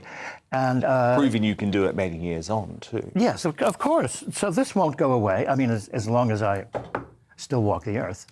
And you're going strong. The others, yeah. You can't let it happen. They have to apologize. They have to atone. Because otherwise, I know that they are a morally corrupt institution, which is a terrible thing. I mean, the current Director General has refused to meet me. Really? Yes. He does not want to engage with the issue, thinking that it will go away. See, this is the big error of all these people. Yeah, it's not going to go away unless we die. Let's talk about FAIR, because I know this is your real passion project. It's a really interesting one for me, actually, because coming from newspapers, that's very much part of our belief as journalists that there should be full freedom of the press around arrests before folk are charged. But the longer that this has gone on, and the more lives that I have personally seen destroyed because of completely false allegations, and there are examples of that happening right now as well with other individuals right now, I really think I've changed my mind. But why do you think it's so important? What do you say to journalists who say, if you introduce, a ban on naming folk who've been arrested before they're charged, you're actually starting to limit freedom of the press in Britain? Well, you're not. And I actually had the pleasure of saying to Lord Hall, to his face, when he finally met me 5.5 years after I was arrested. And I said, well, I went to Cliff's case. He said, I heard you were there. And I said, well, I want you to know that when he won his case against the BBC, you sent a letter to the Attorney General saying the law should be changed to ensure freedom of the press. But that's not what you wanted. You did not want freedom of the press. You wanted the freedom to disseminate lies, because that's what the BBC did in the Cliff Richard case, in Operation Midland, and so forth. And with this legislation that is being proposed, it will restore fairness across the prism. Because in this subject matter, you have some genuine offenders, as I've said. And then some people that are questionable, and that's where you have difficult trials. And then you have people who just never met the people who accuse them. And it seems to me that the so-called flypaper technique of naming someone so that other people accuse them is grossly unfair. As we know, and you know coming from New Zealand, there and in Germany, it's anonymity until conviction. And in Ireland, anonymity until charge. Why are we in such a rush? I'm very upset when I hear people quote the Stuart Hall case as an example of why you should be able to name people before charge, because he was arrested the same day he was charged. So, yes, people came forward, but he had been charged. And unfortunately, when you know, as I do, and as I became aware of many of these other cases, as you do too, and incidentally, of course, so many people who are not famous, the suffering of young people who don't have finance for expensive trials. It's a horrible thing. I am so heartbroken. I moved to this country and took citizenship because I thought this was the most humane country in the world. I was proud to take citizenship. And then I was betrayed by the police and the BBC. And Cliff said, it's horrible knowing the people you should be able to trust the most are actually the people you can trust the least, meaning the police.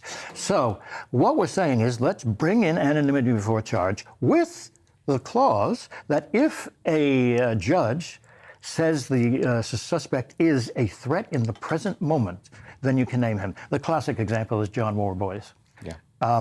If there's a John Warboys out there, we would say name him. But all of these cases, like Lord Bramall and so forth, they're decades ago. No, indeed. Well, look, as I say, you've won me over on this one. Very quickly, you're still on radio too. Did you see Paul O'Grady? He's the latest big name to get the boo. You know, it really feels like if you're old and male and white, you're under threat at Radio 2 at the moment, but you're staying. At the moment, no one has suggested to me that I leave. Paul Gambaccini. Thank you. Great to chat tonight. Coming up, as Suella Braverman says, teachers have no legal obligation to comply with students' preferred pronouns. Is her intervention against woke ideology in schools welcome? Well, after weeks of brewing tension, our columnist extraordinaire Rod Little and superstar panellist Ashley James, who were at odds on pronouns last week, they're going to spar in a special edition of Uncancelled. But first, as universities ban challenging books and slap trigger warnings on everything from Oliver Twist to the Bible, is this mollycoddling of grown adults doing serious damage to people's future life prospects? We're going to debate that in the Media Buzz next.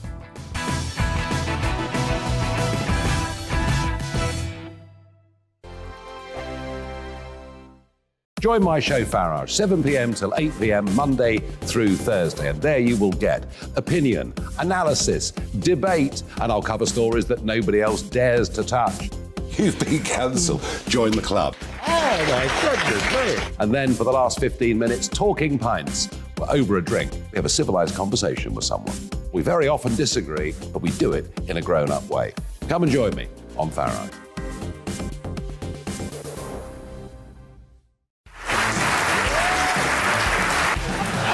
My name is Andrew Doyle. Join me every Sunday evening at 7 p.m. for Free Speech Nation. This is a show where we address current affairs and news stories of the week with the help of two wonderful comedian panellists. I brought in comics because I want to give it a lighter edge, and also they work for less. See you there.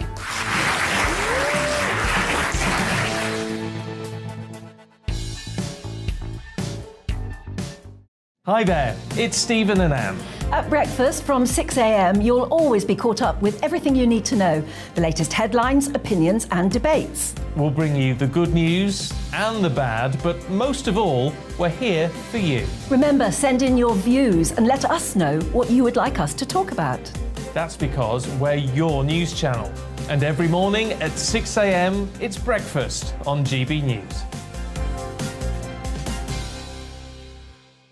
I'm Dan Wootton. Join me Monday to Thursday from 9 to 11 for the feistiest and most fun news debate on TV, where free speech reigns. I'll bring you a sharp take on the day's biggest stories, bombshell newsmaker interviews, and A-list guests. And I guarantee you, no spin, no bias, no censorship, and no reason to go to bed. That's Dan Wootton tonight, Monday to Thursdays from 9 on GB News.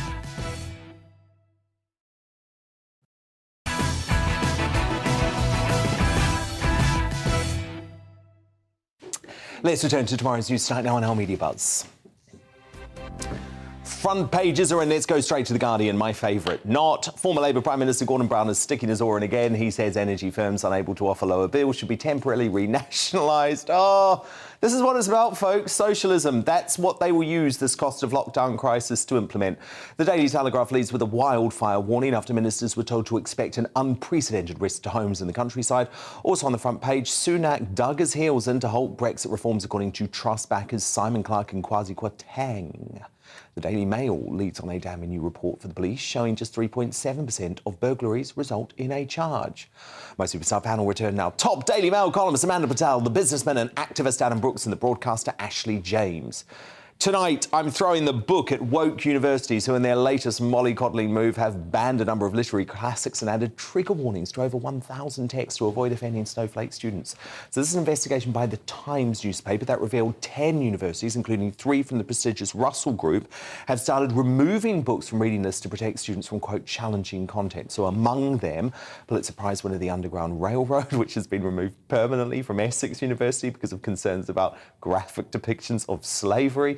Also given the chop, the classic play Miss Julie, which has been withdrawn from Sussex University because it includes discussion of suicide. And in Aberdeen, the acclaimed books All the Birds Singing, A Girl is a Half-Formed Thing and Freshwater have been demoted to optional status over graphic depictions of sexual violence and suicide. Students there can also opt out of a module on Geoffrey Chaucer, the man behind the Canterbury Tales, who has been described as the father of English literature because it, quote, entails engagement with topics that you might find emotionally challenging. Grown adults being emotionally challenged at a university, heaven forbid. Shakespeare and Dickens have also come under fire at institutions. A Midsummer Night's Dream is full of classism. Oliver Twist depicts child abuse, apparently. Jane Austen, Hemingway, Agatha Christie, among the other writers who works are deemed offensive enough to require trigger warnings. Alice in Wonderland, Black Beauty, The Great Gatsby, and in a move that proves satire is dead, George Orwell's 1984 have them too. Even the Bible has been slapped with a trigger warning because of, quote, shocking sexual violence. Commenting on the findings by the Times, Liz Truss stated this war on literature patronises students and is not good for wider public debate. Coming out against left-wing groupthink, she added, real life doesn't come with a content warning. We can't protect people from difficult ideas for their whole lives, nor should we try to. Amanda Platel, my goodness me. Well done, Liz, for calling them out. I must say, I'm slightly. It was a great investigation by the Times. Yeah. And Trevor Phillips, who's been at the head of kind of diversity and monitoring racism in various forms, he actually came out and said this is a form of racism because you're obliterating descriptions of what it was like in those ghastly times and not exposing little twinkle toes to it because they get upset about it, when he said that is a form of institutionalised racism. And maybe, and I thought that his argument on it was probably the most pertinent one. But that is so true. But I am. He said, how can young people who have no experience, like he comes from a family of that trace back to a slave woman, how can they have any understanding of the horrors of people's tongues being cut out, of the awful maltreatment of people unless they read about it? Indeed. And I just thought his was very, very pertinent. But I'm a bit confused here. I didn't realise Black Beauty was out. Yeah. Why is that out? It's not out. It's got a warning. Yeah, I think this is quite... Actually, just before you jump in, I want to come to you directly on something, because Amanda's just spoken about the slavery thing and very powerfully explained why she thinks slavery should be included. You say, I am told, we should ban depictions of slavery in books? No, I never said that. And actually, the university... They are not studying history? No, I didn't say that at all. What I said was, by the way, it's the University of Essex who removed the Pulitzer Prize book, but it's really normal. I studied literature, French and English literature at university, and it's very normal for modules to change and for them to refresh reading. It's and not also normal to put warnings and on. also to put optional reading. In this particular example at the University of Essex, they actually replaced it with a book that they said would do a better job, which was also about slavery.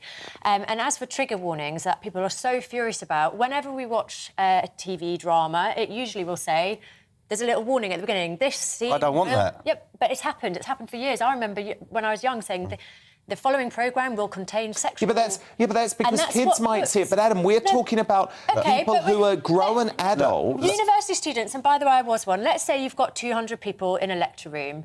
One of them might have lost a parent to suicide. One of them might have been raped. 85,000 women are raped every year. We've got the Rochdale grooming gangs. We know that people have suffered from paedophilia and grooming. So all this is giving people a heads up. So but are we going to start putting trigger warnings on the news? It's not censoring anything. It's a heads up. The same. Yeah, Adam, you come in. It's being courteous and it's just showing a bit of concern. If someone has lost someone to suicide... let Adam come in. How can we learn from the past mistakes?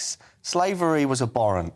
You know, racism is abhorrent. How can these young people learn mistakes if they're not taught about it. If They they're are not being taught about it. No, but if they're And not they're still in the exposed to the libraries. horrors of what happened back then, we can't erase our past, right? Times are different back then, you know. But look. Well, it is doing that because it's encouraging It's not. people The to book- opt the out book- of education, which might be the books are in difficult. the library and it's one specific module and they've replaced it with another book about slavery. No, look, one is erasing I feel we're slavery. sleepwalking into a It's future a where trigger warning, where it's a kids heads up. are not prepared for the hardship of life. We've probably all had tragedies happen to us. Yeah, you know, you learn, have you go through life, and bad things happen. Do you want a trigger warning on a news bulletin, Ashley? No, look, it's... Well, what's yes, different? Sometimes, yes, when you see dead bodies and stuff on the news, there are trigger warnings. They will say that images that you're about to see you might find distressing. But come on, there's no images in books. There are no images in books, there are words.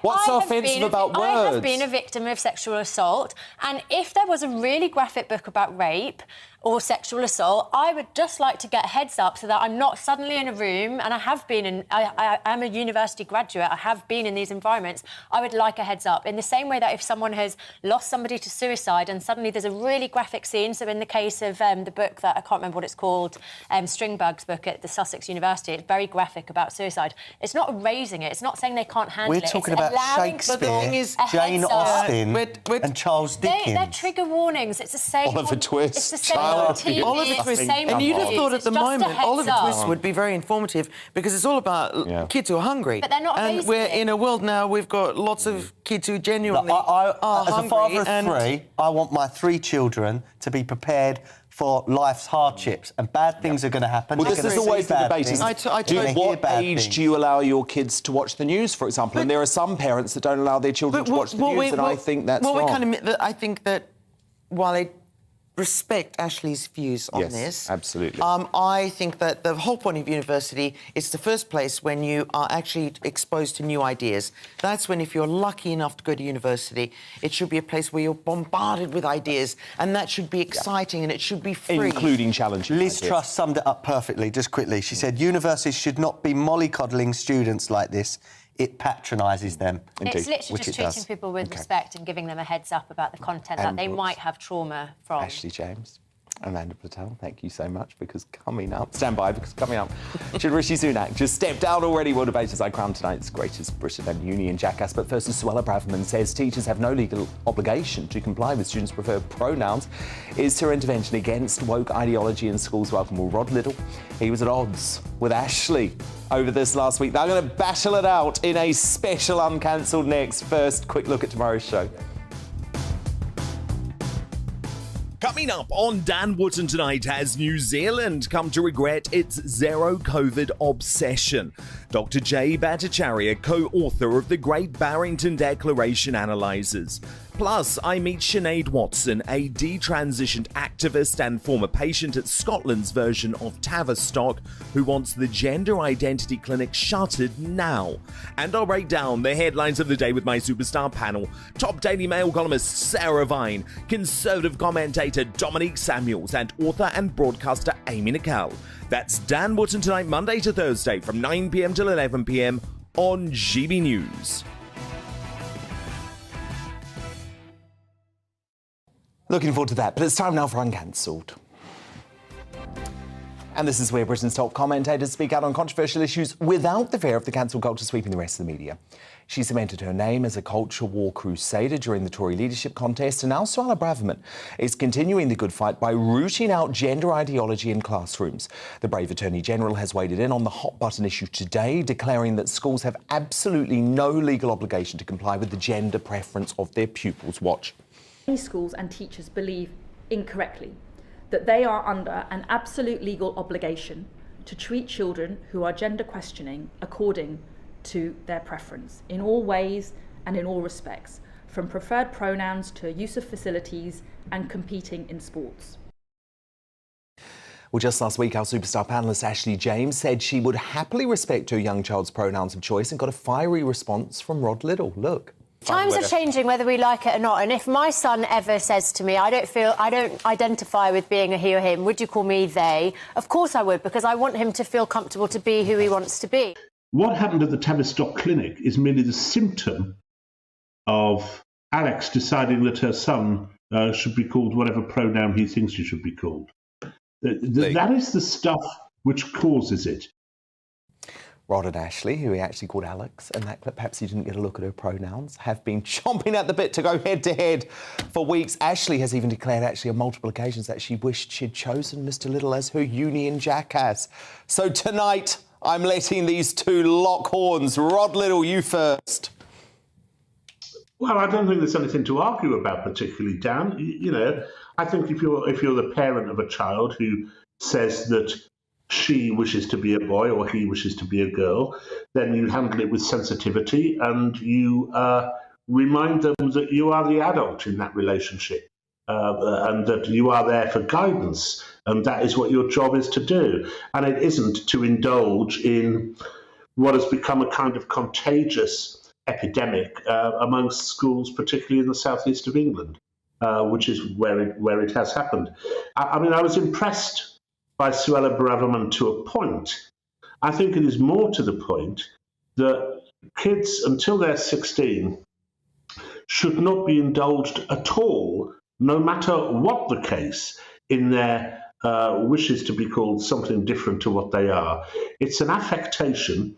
It's the same sort of affectation which we saw in my day, except it's manifested itself in a different way. And it was treated with no great indulgence back then, and it should be treated with no great indulgence now. It should be treated with kindness, and it should be treated with understanding, but we shouldn't go along with it. We should try to inculcate into those kids a sense of reality, a sense of truth, a sense of honesty, and a sense of scientific dignity as to what they are. And usually, what we usually find when children are claiming to be gender dysphoric or say they wish to be a different sex to the one they are, is that there's usually a far more deep-seated, deep-rooted psychological problem there, which genuinely does need help. In many cases, it's simply contagion in that they've heard other friends doing it in school. But in many cases, and we know this from the studies of people who have transitioned, that there is a greater propensity to schizophrenia, to psychological illness, to depression, to bipolar disorder, and various other psychological disorders. So that needs to be looked at and that needs to be treated. And that's what I hope these new clinics, which are going to be set up in the case in lieu of the appalling Tavistock clinic, will be doing. They will be taking a more holistic approach and attempting to look at these kids and find out what the underlying cause is, rather than going along in a fashionable manner and sending them to have these dreadful drugs imposed upon them, and which later we will soon see how many writs come in. So Ashley, you're usually sitting there getting angry as you listen to Rod.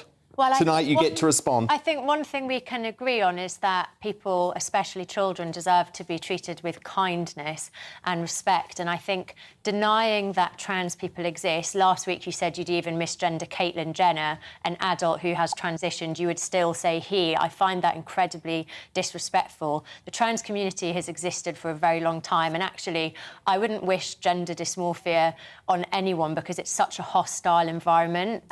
If my son ever my son or anyone I cared about or anyone's children said that they were feeling like they were living in the wrong sex, or, they didn't identify with the gender that they were being called, like respecting someone's pronouns is not dangerous, it's just actually quite polite. And using correct pronouns has been shown to reduce the risk of depression in children. OK, Rod, why do you have a problem with it, Rod? Why do you have a problem with what Ashley's proposing? Can I just quickly say that affirming and supporting trans children doesn't hurt other children. It's just encouraging people to not bully. Rod, come in. Because it's perpetuating a lie. It's telling the child a lie. It's telling the child they're something that they are not. It is a lie, and you mustn't do that to children, even if it's difficult, even if it's hard, even if it causes anguish, even if it causes anguish to you. You don't take the easy way out. You tell them the truth. 5-6 years ago, my lovely daughter, who's in the other room at the moment, decided she wished to be an Arctic fox. And at this time, there were plenty of people arguing that you could claim to be anything at all that you wanted. What was I to do at that stage? And say, well, of course, darling, you can be an Arctic fox if you wish to be one. Of course you can. Okay, Ashley, final word. I just think, the trans community exists whether you like it or not, like I said, and respecting people doesn't harm anyone else around them. But also, it's definitely not an easy way out. I wouldn't wish for any parents to have to navigate their child becoming trans. And I also understand that people are very young and impressionable, and I respect all of that. But in regards to Braverman's speech, it also doesn't reflect the Equalities Act of 2010. Okay, well, look, I could watch this go on. We will do more another day. Rod Little, Ashley James, brilliant, uncancelled. Thank you so much. Time now to reveal tonight's Greatest Britain and Union Jackass. The superstar panel return. Amanda Patel, your Greatest Britain nominee. It's Suella Braverman. I just think it's wonderful. No longer can a boy put on a dress and go into the girls' let loose at school. Good on her. Adam Brooks, your nominee. I'm actually going for Liz Truss for calling out the mainstream media, calling out all the woke nonsense and pushing tax cuts, which businesses and jobs need to survive. And Ashley James, your nominee. Mine is the Enough is Enough campaign, a collection of brilliant working class people campaigning and drawing attention to the cost of living crisis and hard-working people that deserve a higher wage. They're basically doing the job that Labour should be doing. Union Jackass time now. Amanda Patel, your nominee. Rishi Sunak, just quit now and get out. Take your damn dog that I didn't even know about and just get out. Let Liz take over. Oh, by the way, I'll come to my Greatest Britain. OK, we're not going on about this dog anymore, all right? No, I know, stop talking about the dog, but I just realised I didn't reveal my Greatest Britain, but I will. I will in a moment. I'll get all the nominations first. Adam Brooks, your Union Jackass nominee. Mine is James O'Brien for agreeing with university trigger warnings.